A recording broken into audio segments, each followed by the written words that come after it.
ಎಲ್ಲರಿಗೂ ನಮಸ್ಕಾರ. ನನ್ನ ಹೆಸರು ಛಾಯಾ ಅಂತ. ನಾನು ಕಾಲೇಜಲ್ಲಿ ಕೆಮಿಸ್ಟ್ರಿ ಪ್ರೊಫೆಸರಾಗಿ ವರ್ಕ್ ಮಾಡ್ತಾ ಇದ್ದೀನಿ. ನನ್ನ ಇಂಟೆನ್ಷನ್ ಈ ಚಾನೆಲ್ನ ಸ್ಟಾರ್ಟ್ ಮಾಡೋದಕ್ಕೆ ಅಂದರೆ ಸಾಧ್ಯ ಆದಷ್ಟು ಕೆಮಿಸ್ಟ್ರಿ ರಿಲೇಟೆಡ್ ಟಾಪಿಕ್ನ ಸಿಂಪಲಾಗಿ ಕನ್ನಡದ ಹೇಳುವಂಥ ಪ್ರಯತ್ನ ಮಾಡ್ತಿದ್ದೀನಿ. ಕೆಮಿಸ್ಟ್ರಿ ಇಷ್ಟ ಇಲ್ದಿರೋರು ಕೆಮಿಸ್ಟ್ರಿ ಕಡೆಗೆ ಸೆಳೆಯುವಂಥ ಪ್ರಯತ್ನ ನಾನು ನನ್ನ ಚಾನಲಲ್ಲಿ ಮಾಡ್ತಾಯಿದ್ದೀನಿ. ಪರ್ಟಿಕ್ಯುಲರ್ಲಿ ಕನ್ನಡ ಮೀಡಿಯಂ ಹುಡುಗರಿಗೆ, ರೂರಲ್ ಹುಡುಗರಿಗೆ ಹೆಲ್ಪ್ ಆಗಲಿ ಅಂತ ಕೆಮಿಸ್ಟ್ರಿನ ಕನ್ನಡದ ಹೇಳುವಂಥ ಪ್ರಯತ್ನ ನಾನು ಚಾನಲ್ ಮುಖಾಂತರ ಮಾಡ್ತಾಯಿದ್ದೀನಿ. ನೀವ್ಯಾವುದು ಸದ್ಯಕ್ಕೆ ರಾಣಿ ಚೆನ್ನಮ್ಮ ಯೂನಿವರ್ಸಿಟಿನಲ್ಲಿ ಓದ್ತಾ ಇದ್ದೀರಾ, third BSc second BSc third ಸೆಮಿಸ್ಟ್ರಲ್ಲಿದ್ದೀರಾ ಅಂತಂದರೆ ನಿಮಗೆ ಆಲ್ರೆಡಿ ಗೊತ್ತಿರುತ್ತೆ. ಕೆಮಿಸ್ಟ್ರಿನ ಮೇಜರ್ ಸಬ್ಜೆಕ್ಟಾಗಿ ತೊಗೊಂಡಿದ್ದೀರಾ ಅಂದರೆ ಒಟ್ಟು 4 ಯೂನಿಟ್ ಇರುತ್ತೆ. 4ನೇ ಯೂನಿಟಲ್ಲಿ 2ನೇ ಯೂನಿಟ್ಗೆ ನಾವೇನಂತ ಕರಿತೀವಿ, ಕ್ವಾಲಿಟೇಟಿವ್ ಅನಾಲಿಸಿಸ್ ಇನ್ಸ್ಟ್ರುಮೆಂಟಲ್ ಮೆಥಡ್ಸ್ ಅಂತ ಹೇಳ್ತಾರೆ. ಅದರದ್ದು ಕ್ವಶನ್ ಆನ್ಸರ್ಸ್ನ ಅಪ್ಲೋಡ್ ಮಾಡ್ತಾ ಇದ್ದೀನಿ. ಆಲ್ರೆಡಿ ಇದರ ಹಿಂದಿನ ವೀಡಿಯೋದಲ್ಲಿ 2 ಮಾರ್ಕ್ಸ್ ಕ್ವಶನ್ಸ್ ಯಾವ್ಯಾವ್ದು ಬರ್ಬೋದು ಅಂತ. ಸೊ ನಿಮ್ಗೆ ಗೊತ್ತಿದ್ದಂಗೆ ಇನ್ಸ್ಟ್ರುಮೆಂಟ್ಸ್ ಯಾವ್ದಿದೆ, ಒಟ್ಟು 4 ಅಥವಾ 5 ಇನ್ಸ್ಟ್ರುಮೆಂಟ್ ಇದೆ. ಒಂದಕ್ಕೆ ಕಲೋರಿಮೀಟ್ರಿ ಅಂತ ಹೇಳ್ತೀವಿ, ಇನ್ನೊಂದಕ್ಕೆ spectrophotometer, single beam, double beam ಅಂತ ಹೇಳ್ತೀವಿ, ನೆಫ್ಲೋಮೆಟ್ರಿ ಅಂತೀವಿ, ಟರ್ಬಿಡೋಮೆಟ್ರಿ ಅಂತ ಹೇಳ್ತೀವಿ. ಈ ಥರ 5 ಇನ್ಸ್ಟ್ರುಮೆಂಟ್ಗಳನ್ನ ಯೂಸ್ ಮಾಡಿಕೊಂಡು how you are going to find out the concentration of the unknown solutions using an instrument method ಮಾಡ್ತೀರಿ. ಅದಕ್ಕೆ ನಾವೇನಂತ ಕರಿತೀವಿ, ಕ್ವಾಂಟಿಟೇಟಿವ್ ಅನಾಲಿಸಿಸ್ ಇನ್ಸ್ಟ್ರುಮೆಂಟಲ್ ಮೆಥಡ್ ಅಂತ ಹೇಳ್ತಾರೆ. ಸೊ ಅದರ ಇವತ್ತು ನಾನು 5 ಮಾರ್ಕ್ ಕ್ವಶನ್ಸ್ಗಳು ಯಾವ್ಯಾವ್ದು ಇರುತ್ತಲ್ಲ ಇಂಪಾರ್ಟೆಂಟ್ ಆಗಿರುವಂಥದ್ದು ಅದನ್ನು ಇವಾಗ ಎಕ್ಸ್ಪ್ರೆಸ್ ಮಾಡೋಣ, ಈ ವಿಡಿಯೋದಲ್ಲಿ ಹೇಳೋಣ ಅಂತ ಅಂದ್ಕೊಳ್ತಾ ಇದ್ದೀನಿ. ಆಲ್ರೆಡಿ ಈ ಕಾನ್ಸೆಪ್ಟ್ಗಳನ್ನೆಲ್ಲ ನಾನು ಏನು ಮಾಡಿದ್ದೀನಿ ಅಂದರೆ ಡೀಟೇಲಾಗಿ ಒಂದೊಂದು ವಿಡಿಯೋದಲ್ಲಿ ಎಕ್ಸ್ಪ್ಲೇನ್ ಮಾಡಿದ್ದೀನಿ. ಸಿಂಗಲ್ ಬೀಮ್, ಡಬಲ್ ಬೀಮ್, ಸ್ಪೆಕ್ಟ್ರೋಫೋಟೋಮೀಟ್ರ್ ಒಂದು ಸಲ, ನೆಫ್ಲೋಮೆಟ್ರಿ, ಟರ್ಬಿಡೋಮೆಟ್ರಿ ಒಂದು ಸಲ, ಆ ರೀತಿಯಾಗಿ ಅದನ್ನು, ಅಥವಾ ಕಲೋರಿಮೆಟ್ರಿ ಆಗಿರ್ಬೋದು, ಅದನ್ನೆಲ್ಲ ಒಂದೊಂದು ವಿಡಿಯೋಗಳಲ್ಲಿ ನಾನು ಹೇಳಿದ್ದೀನಿ. ಈ ವಿಡಿಯೋದಲ್ಲಿ ನಾನು ಏನು ಎಕ್ಸ್ಪ್ಲೈನ್ ಮಾಡ್ತಾ ಇದ್ದೀನಿ ಅಥವಾ ಏನು ವ್ಯಾಲ್ಯೂಸ್ ನಿಮಗೆ ಏನು ಆನ್ಸರ್ ಕೊಡ್ತಾ ಇದ್ದೀನಿ ಅದನ್ನು ಏನು ಡೀಟೇಲಾಗಿ ನಾನು ಹೇಳ್ತಾ ಹೋಯಿತು ಅಂದರೆ ಇದು ತುಂಬ ಲೆಂದಿ ಆಗಿಬಿಡುತ್ತೆ, ನಾನು ಇಲ್ಲಿ ಎಕ್ಸ್ಪ್ಲೈನ್ ಮಾಡೋಕ್ಕಾಗಲ್ಲ. ಸೊ ಇದು ಯಾವಾಗ ಕ್ವಶನ್ ಆನ್ಸರ್ಸ್ ನಾವು ಡಿಸ್ಕಸ್ ಮಾಡ್ತೀವಿ ಅಂದರೆ you already know the subject, ಅದೆಲ್ಲ ಗೊತ್ತಾಗಿದೆ ನಿಮಗೆ ಅಂದಾಗ ನಾವು ಕ್ವಶನ್ ಆನ್ಸರ್ಸಿಗೆ ಬರಬೇಕಾಗತ್ತೆ. ಕೆಲವು ಹುಡುಗರು ಏನು ಮಾಡ್ತಾರೆ ಅಂದರೆ ಥೀಮ್ ಓದ್ದಲೇ ಶಾರ್ಟ್ಕಟ್ ಬೇಕು ಅಂತ ಬರೀ ಕ್ವಶನ್ ಆನ್ಸರ್ಸೇ ಓದ್ಬಿಟ್ಟು ಕಾಮೆಂಟ್ ಹಾಕ್ತಾರೆ, ನನಗೆ ಇದು ಅರ್ಥನೇ ಆಗ್ತಿಲ್ಲ, ಇನ್ ಡೀಟೇಲಾಗಿ ನೀವು ಎಕ್ಸ್ಪ್ಲೈನ್ ಮಾಡಿಲ್ಲ, ಇನ್ನೂ ಎಕ್ಸ್ಪ್ಲೈನ್ ಮಾಡಬೇಕಾಗಿತ್ತು ಅಂತ ಅವ್ರು ಹೇಳ್ತಾರೆ. ಇಲ್ಲಿ ನಾವು ಕ್ವಶನ್ ಆನ್ಸರ್ಸ್ ಅಷ್ಟೇ ಬರಿತಾ ಇರೋದಕ್ಕೋಸ್ಕರ ಇಲ್ಲಿ ಏನು ಅಂತಂದರೆ ಆನ್ಸರ್ ಟು ದಿ ಪಾಯಿಂಟ್. ನಿಮ್ಗೆ ಈ ಥರ ನಿಮ್ಗೆ ಆಲ್ರೆಡಿ ಸಬ್ಜೆಕ್ಟ್ ಗೊತ್ತಾಗಿದೆ, ನಿಮ್ಗೆ ಅದೆಲ್ಲ ಗೊತ್ತಿದೆ, ಇದನ್ನು ಬರಿಬೇಕು ಅಂತ ಮಾತ್ರ ನನಗೆ ಹೇಳೋಕ್ಕೆ ಸಾಧ್ಯ. ನನಗೆ ಈ ಕಾನ್ಸೆಪ್ಟ್ ಚೆನ್ನಾಗಿ ಅರ್ಥ ಆಗಬೇಕು ಅಂದರೆ ನೀವು ಆ ವಿಡಿಯೋಗಳನ್ನೆಲ್ಲ ನೋಡಿಕೊಂಡು ಆಮೇಲೆ ನೀವು ಕ್ವಶನ್ ಆನ್ಸರ್ ಸೀರೀಸ್ಗೆ ಬರಬೇಕಾಗತ್ತೆ. So explain the instrumentation and application of single beam spectrophotometer ಅಂತ ಕೇಳ್ಬೋದು, ಅಥವಾ ಸ್ಪೆಕ್ಟ್ರೋಮೀಟರ್ ಅಂತ ಕೇಳ್ಬೋದು. ಸೊ ಸಿಂಗಲ್ ಬೀಮ್ ಮತ್ತು ಡಬಲ್ ಬೀಮ್ ಅಂತ 2 ಸ್ಪೆಕ್ಟ್ರೋಫೋಟೋಮೀಟರ್ಗಳಿದ್ದಾವೆ. ಇನ್ಸ್ಟ್ರುಮೆಂಟಲ್ಲಿ ಏನಾಗುತ್ತೆ ಅಂತಂದರೆ ಸೇಮ್ ಇರುತ್ತೆ, ಅಂದರೆ ಪ್ರೊಸೀಜರ್ ಆಗಿರ್ಬೋದು, ಪ್ರಿನ್ಸಿಪಲ್ ಆಗಿರ್ಬೋದು, ಎಲ್ಲ ಸೇಮ್ ಇರುತ್ತೆ. ಇನ್ಸ್ಟ್ರುಮೆಂಟೇಷನ್ ಮಾತ್ರ slightly there will be a different. So single beam spectrophotometer measures the concentration of an analyte in a sample by measuring the amount of light absorbed by the analyte. Here the Beer-Lambert's law come into operation. This law states that the concentration of the analyte is directly proportional to the absorbance. So ಇಲ್ಲೂ ನಾವು ಏನು ಮಾಡ್ತೀವಿ, single ಕಲೋರಿಮೀಟರ್ ಥರನೇ ಇಲ್ಲಿ ಏನು ಮಾಡ್ತೀವಿ, we are going to find out the absorbance of the given solution having a different concentration. ಅದಕ್ಕೆ ಅದನ್ನು ಕಂಡುಹಿಡಿಯೋದಕ್ಕೆ ನಾವೇನಂತ ಕರಿತೀವಿ, ಸಿಂಗಲ್ ಬೀಮ್ ಸ್ಪೆಕ್ಟ್ರೋಫೋಟೋಮೀಟರ್ ಅಂತ ಹೇಳ್ತೀವಿ. ಇಲ್ಲಿ ಹೇಗಿರುತ್ತೆ ಅಂದರೆ ಏನೇನು ನಿಮಗೆ ಇನ್ಸ್ಟ್ರುಮೆಂಟೇಷನ್ ಕೇಳ್ತಾ ಇದ್ದಾರೆ, ಹಾಗಾಗಿ ಸೋರ್ಸ್ ಇರುತ್ತೆ. ಸೋರ್ಸ್ ಅದಾದಮೇಲೆ ಏನಾಗುತ್ತೆ, ಮಾನೋಕ್ರೊಮ್ಯಾಟರ್, ಅದು ಫಿಲ್ಟರ್ ಆಗಿ ಮಾನೋಕ್ರೊಮ್ಯಾಟರ್ ಆಗುತ್ತೆ.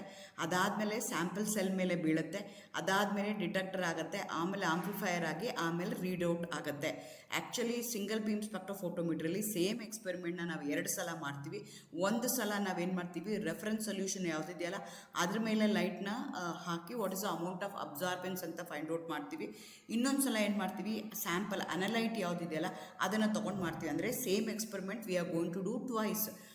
ಅದಕ್ಕೆ ನಾವೇನಂತ ಕರಿತೀವಿ, ಸಿಂಗಲ್ ಬೀಮ್ ಸ್ಪೆಕ್ಟ್ರೋಫೋಟೋಮೀಟರ್ ಅಂತ ಕರಿತೀವಿ. ಇನ್ಸ್ಟ್ರುಮೆಂಟೇಷನ್ ನಾನು ಹೇಳ್ದಂಗೆ ಲೈಟ್ ಸೋರ್ಸ್ ಯಾವುದು ತೊಗೊಳ್ತೀವಿ ಅಂತ ಇದು ಈ ಚಿತ್ರ ಬರಿಬೇಕಾಗತ್ತೆ. ನೀವು ಈ ಥರ ಬಾಕ್ಸ್ ಹಾಕಿನೇ ಬರಿಬೇಕಾಗತ್ತೆ. ಲೈಟ್ ಸೋರ್ಸ್ ಯಾವುದು ತೊಗೊಳ್ತಾ ಇದ್ದೀರಾ, ಅದೇ ಥರ ಫಿಲ್ಟರ್ಸ್ ಅಥವಾ ಮಾನೋಕ್ರೊಮ್ಯಾಟರ್ ಯಾವುದು ತೊಗೊಳ್ತಾ ಇದ್ದೀರಾ.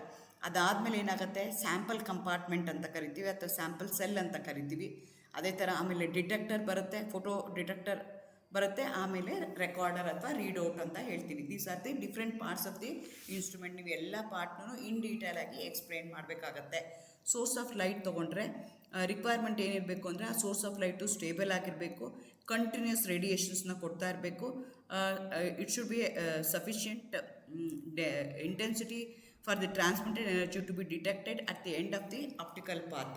ಸೊ ಇಷ್ಟೆಲ್ಲ ರಿಕ್ವೈರ್ಮೆಂಟ್ ಇರಬೇಕು. Usually hydrogen discharge lamp use ಮಾಡ್ತೀವಿ. Again depending upon the what is the sample, ಯಾವುದು ಅನಲೈಟ್, ನಮ್ಮದು ಅನಲೈಟ್ಗೆ ಎಷ್ಟು ಕೆಪಾಸಿಟಿ ಇದೆ, ಯಾವ ಲೈಟ್ನ ಅದು ಅಬ್ಸರ್ವ್ ಮಾಡ್ಕೋಬೋದು ಅಂತ ನಾನು ಆ ಬೇಸಿಸ್ ಮೇಲೆ ಡಿಫ್ರೆಂಟ್ ಲೈಟ್ ಸೋರ್ಸಸ್ನ ಯೂಸ್ ಮಾಡ್ತೀನಿ. ಡ್ಯೂಟೋರಿಯಂ ಲ್ಯಾಂಪ್ನ ಯೂಸ್ ಮಾಡ್ಬೋದು, ಟಂಗ್ಸ್ಟನ್ ಲ್ಯಾಂಪ್ನ ಯೂಸ್ ಮಾಡ್ಬೋದು, ಝೆನಾನ್ ಡಿಸ್ಚಾರ್ಜ್ ಲ್ಯಾಂಪ್ನ ಯೂಸ್ ಮಾಡ್ಬೋದು, ಮರ್ಕ್ಯುರಿ ಆರ್ಕ್ ಲ್ಯಾಂಪ್ನ ಯೂಸ್ ಮಾಡ್ಬೋದು. ಸ್ಟೇಬಲ್ ಆಗಿರಬೇಕು ಅಂಥದ್ದನ್ನೇ ನಾನು ಯೂಸ್ ಮಾಡಬೇಕಾಗತ್ತೆ. ಅದಾದಮೇಲೆ ವೇವ್ ಲೆಂತ್ ಸೆಲೆಕ್ಟ್. ಸೊ ನಂದು ಸ್ಯಾಂಪಲ್ ಯಾವುದಿದೆ, ಯಾವುದು ಅನಲೈಟ್ ಇದೆ, ಆ ಬೇಸಿಸ್ ಮೇಲೆ ನಾನೇನು ಮಾಡಬೇಕು, ಯಾವ ವೇವ್ ಲೆಂತ್ ಅಥವಾ ಯಾವ ಫಿಲ್ಟರ್ ನಾನನ್ನು ಯೂಸ್ ಮಾಡಬೇಕು ಅಂತ ನಾನು ಅದನ್ನು ಕಂಡಿಡ್ಕೋಬೇಕಾಗತ್ತೆ. ಸೊ ನೆಸೆಸರಿ ಫಿಲ್ಟರ್ ಅದೇ ಹೇಳ್ತಾರಲ್ಲ 540 ನ್ಯಾನೋಮೀಟರ್ ಅಥವಾ 570 ನ್ಯಾನೋಮೀಟರ್, ಅದೇ ಥರ 620 ನ್ಯಾನೋಮೀಟರ್, ಹಂಗೆ ಬೇರೆ ಬೇರೆ ಅಯಾನ್ಸ್ನ ಐಡೆಂಟಿಫೈ ಮಾಡೋದಕ್ಕೆ, ಬೇರೆ ಬೇರೆ ಸೊಲ್ಯೂಷನಲ್ಲಿ ಇರುವಂಥ ಕಾಂಪೊನೆಂಟ್ನ ಐಡೆಂಟಿಫೈ ಮಾಡೋಕ್ಕೆ, depending upon the quantity or the type of analyte that is present in the sample, ಬೇರೆ ಬೇರೆ ಮಾನೋಕ್ರೊಮ್ಯಾಟರ್ಸ್ ಅಥವಾ ಬೇರೆ ಬೇರೆ ಫಿಲ್ಟರ್ಸ್ನ ನಾವು ಯೂಸ್ ಮಾಡಬೇಕಾಗತ್ತೆ. ಅಂದರೆ ಮಾನೋಕ್ರೊಮ್ಯಾಟರ್ಸ್ ಅಂದರೆ ಆ ಪರ್ಟಿಕ್ಯುಲರ್, ಈಗ 540 ನ್ಯಾನೋಮೀಟರ್ ಅಂದರೆ ಬರೀ 540 ನ್ಯಾನೋಮೀಟರ್ ಇರುವಂಥ ಲೈಟ್ ಮಾತ್ರನೇ ಆ ಸಬ್ಸ್ಟೆನ್ಸ್ ಮೇಲೆ ಬೀಳೋ ಥರದ್ದು. ಸೊ ಡಿಪೆಂಡಿಂಗ್ ಅದು ಎಷ್ಟು ಕೆಪಾಸಿಟಿ ಇದೆ, ಅದು ಎಷ್ಟು ಮ್ಯಾಕ್ಸಿಮಮ್ ಅಬ್ಸರ್ವ್ ಮಾಡ್ಕೊಳ್ಳುತ್ತೆ, ಆ ಬೇಸಿಸ್ ಮೇಲೆ ನಾವೇನು ಮಾಡ್ತಾ ಹೋಗಬೇಕಾಗತ್ತೆ, ಮಾನೋಕ್ರೊಮ್ಯಾಟರ್ ಫಿಲ್ಟರ್ಸ್ನ ಅಥವಾ ವೇವ್ ಲೆಂತ್ ಸೆಲೆಕ್ಟರ್ಸ್ನ ಸೆಲೆಕ್ಟ್ ಮಾಡ್ಕೋಬೇಕಾಗತ್ತೆ. ಅದಾದಮೇಲೆ ಸ್ಯಾಂಪಲ್ ಸೆಲ್ ಅಂತ ಕರಿತೀವಿ, ಸ್ಯಾಂಪಲ್ ಹೋಲ್ಡರ್ಸ್ ಅಂತ ಕರೀತಾರೆ, ಕುವೈಟ್ ಅಂತಲೂ ಕರೀತಾರೆ. ಅದು ಸೆಲ್ಗಳು, ಅದು ಅದರಲ್ಲಿ ನಾವು ಸ್ಯಾಂಪಲ್ನ ಹಾಕಬೇಕಾಗತ್ತೆ. Cells or cuvettes are used for handling liquid sample.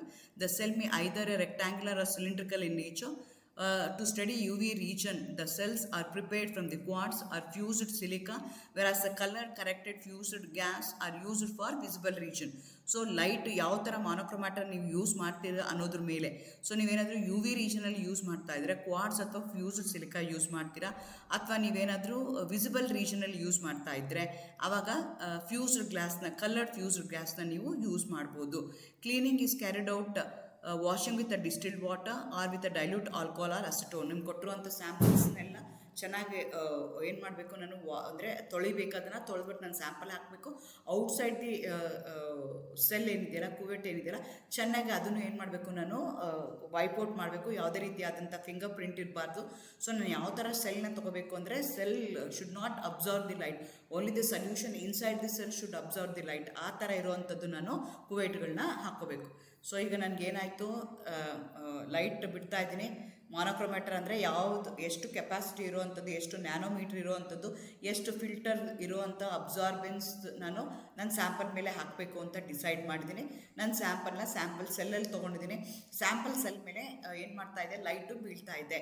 Light ಬಿದ್ದಾಗ ನಾನು depending upon the nature of the sample that I have taken, depending upon the concentration, depending upon the path length, ಅದೇನಾಗ್ತಾ ಹೋಗುತ್ತೆ, it going to observe different amount of radiation. It going to observe the solution which is present in the sample cell will going to observe different amount of radiation. ಎಷ್ಟು observe ಮಾಡ್ಕೊಳ್ಳುತ್ತೆ ಅಂತ ನಾನೇನು ಮಾಡ್ತೀನಿ, ಡಿಟೆಕ್ಟರಲ್ಲಿ detect ಆಗ್ತಾ ಹೋಗುತ್ತೆ.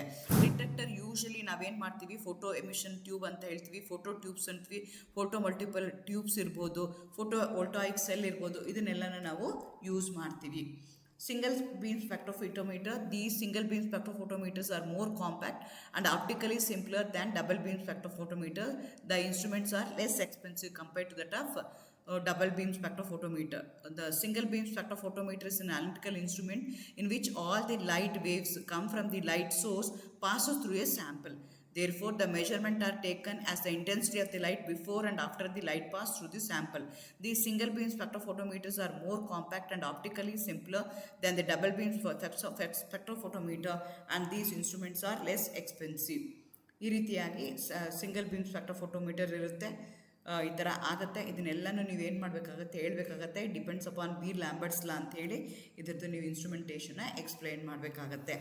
ಅದೇ ಥರ double ಬೀಮ್ನು ತೊಗೊಂಡ್ರೆ ನಾನು ಹೇಳ್ದಂಗೆ ಪ್ರಿನ್ಸಿಪಲ್ ಆಲ್ಸೋ ರಿಮೈನ್ಸ್ ಸೇಮ್. ಇಲ್ಲೂ ನಾನು ಏನು ಫೈಂಡ್ ಔಟ್ ಮಾಡ್ತೀನಿ, here also based on Beer Lambert's law only, here also I am going to find out the absorbance only.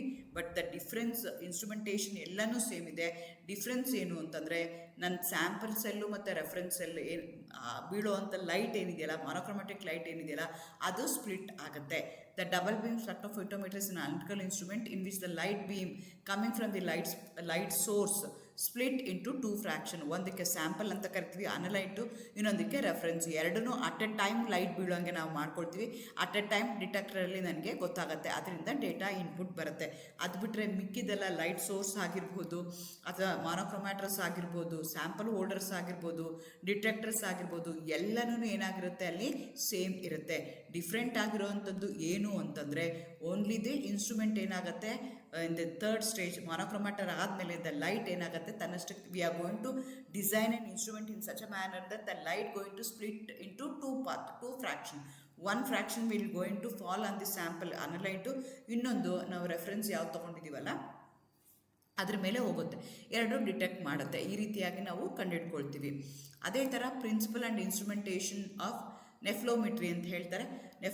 ಇದರಲ್ಲಿ ಏನು ಮಾಡ್ತೀವಿ, ಇಲ್ಲಿ ಇನ್ಸ್ಟ್ರೂಮೆಂಟ್ ಏನು ಮೆಷರ್ ಮಾಡುತ್ತೆ ಅಂತಂದರೆ intensity of the scatter light measure ಮಾಡುತ್ತೆ.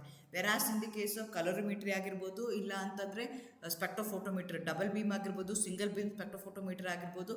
ಅಲ್ಲಿ ಏನು ನಾವು ತಗೊಳ್ತೀವಿ ಅಂದರೆ measurement of absorbance versus concentration ಮಾಡಿದ್ವಿ.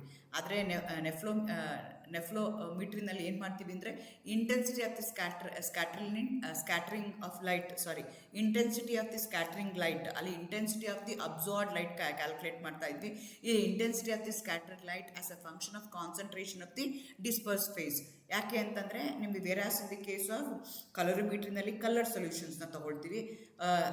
ಇದು ಸ್ಪೆಕ್ಟ್ರೋಫೋಟೋಮೀಟರ್ಸಲ್ಲಿ ಅದು ಸಿಂಗಲ್ ಬೀಮ್ ಆಗಿರ್ಬೋದು, ಡಬಲ್ ಬೀಮ್ ಆಗಿರ್ಬೋದು, ಅಲ್ಲಿ ಸಿಂಪಲ್ ಸೊಲ್ಯೂಷನ್ ಹೋಮೋಜಿನಿಯಸ್ ಸೊಲ್ಯೂಷನ್ಸ್ನ ತೊಗೊಳ್ತೀವಿ. ಆದರೆ ಇಲ್ಲೇನು ಮಾಡ್ತಾ ಇದ್ದೀವಿ ಅಂದರೆ we are taking the suspension ಡಿಸ್ಪರ್ಷನ್ನ ತೊಗೊಳ್ತಾ ಇದ್ದೀವಿ. Suspension it's not a clear solution. Clear solution ಇದ್ದರೆ ನಿಮ್ಗೆ ಏನಾಗುತ್ತೆ, ಅಬ್ಸಾರ್ಬ್ ಆಗುತ್ತೆ. ಕ್ಲಿಯರ್ ಸೊಲ್ಯೂಷನ್ ಇಲ್ಲ ಅಂತಂದರೆ ನಿಮ್ಗೆ ಕೊಟ್ಟಿರುವಂಥ ಸ್ಯಾಂಪಲಲ್ಲಿ ಡಿಸ್ಪರ್ಷನ್ ಇತ್ತು, ಪ್ರಿಸಿಪಿಟೇಷನ್ ಇತ್ತು ಅಂತಂದರೆ, ಅಥವಾ ಪಾರ್ಷಲಿ ಸಾಲ್ಯುಬಲ್ ಆಗಿತ್ತು ಅಂತಂದರೆ ಅವಾಗ ಏನಾಗುತ್ತೆ, it going to scatter. So what is the amount of scatter ಅನ್ನೋದನ್ನು ನೀವೇನು ಮಾಡ್ತೀರಾ, ಫೈಂಡ್ ಔಟ್ ಮಾಡ್ತೀರಾ. That is the principle of nephelometry. ಇದಕ್ಕೂ ಹೆಂಗೆ ನಿಮಗೆ ಇದು ಇನ್ಸ್ಟ್ರೂಮೆಂಟ್ ಇರುತ್ತಲ್ಲ, again this also based on Beer Lambert's law only.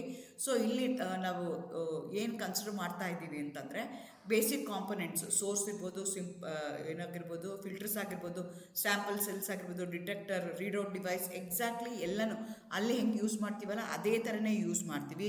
But only the difference is that here we are going to take the turbid ಸೊಲ್ಯೂಷನ್ನ ತೊಗೊಳ್ತೀವಿ. Sources mercury lamp ಅಥವಾ tungsten ಲ್ಯಾಂಪ್ನ use ಮಾಡ್ತೀವಿ.